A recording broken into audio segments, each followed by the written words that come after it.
Actor Jussie Smollett is facing new criminal charges nearly a year after Cook County prosecutors dropped disorderly conduct counts against him for allegedly orchestrating a racist, homophobic attack on himself early last year. Smollett was indicted by a special Cook County grand jury on 6 counts of disorderly conduct for allegedly making 4 separate false reports regarding what police said was a faked attack. Special Prosecutor Dan Webb announced the charges in a press release Tuesday, saying that further prosecution of Jussie Smollett is in the interest of justice.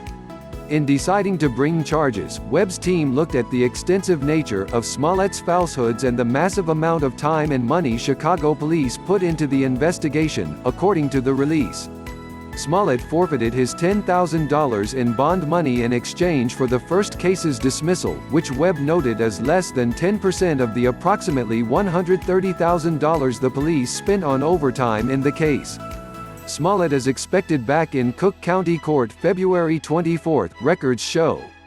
The actor must start the process all over again, a judge will be assigned, Smollett will be arraigned, and his attorneys will battle the same kind of charges he faced a year ago, this time, before a different set of prosecutors.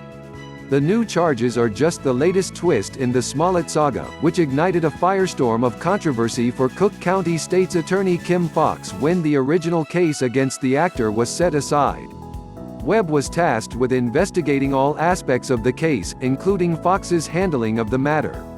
That aspect of the probe is still continuing, according to a news release from Webb's office. But Webb has already determined that his office disagrees with how Foxx handled the Smollett case, the release states. Despite Foxx's public pronouncements that the case was handled the same way as other low-level charges, her office was unable to show Webb's team any evidence to show that, the release states. In addition, Cook County prosecutors couldn't show Webb's team any new evidence that arose between Smollett's indictment and the day charges were dropped that would weaken the case against the actor. Foxx's handling of the Smollett case has become a flashpoint in her re-election campaign, with all 3 of her primary challengers using it to attack her credibility. Kim Foxx's campaign issued a statement calling out the James Comey-like timing of Webb's decision to bring charges against Smollett with just over a month to go before the Democratic primary.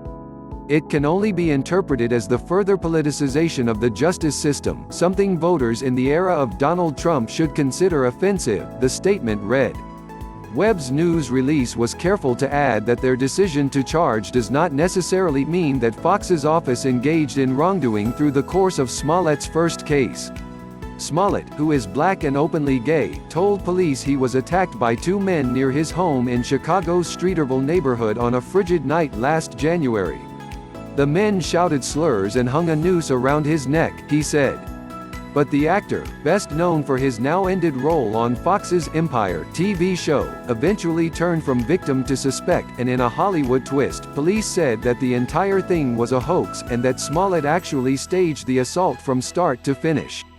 Smollett was charged with faking the crime, but in another surprising turn just a few weeks later, Foxx's office dropped all 16 counts of felony disorderly conduct with little explanation at an unannounced court hearing. In August, Webb, a former U.S. attorney, was named a special prosecutor and given a broad mandate to investigate the case, including looking into whether Smollett should again be criminally charged for his actions that night.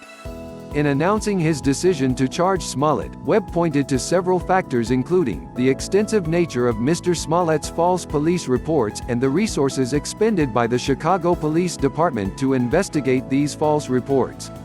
Further, Webb said that the Cook County State's Attorney's Office was unable to provide examples of how other cases were disposed of in a similar fashion.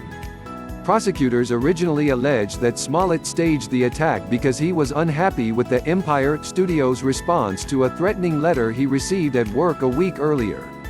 Chicago police leaders took it a step further, accusing Smollett of faking the letter as well. The mailing had been part of a parallel federal investigation of the incident.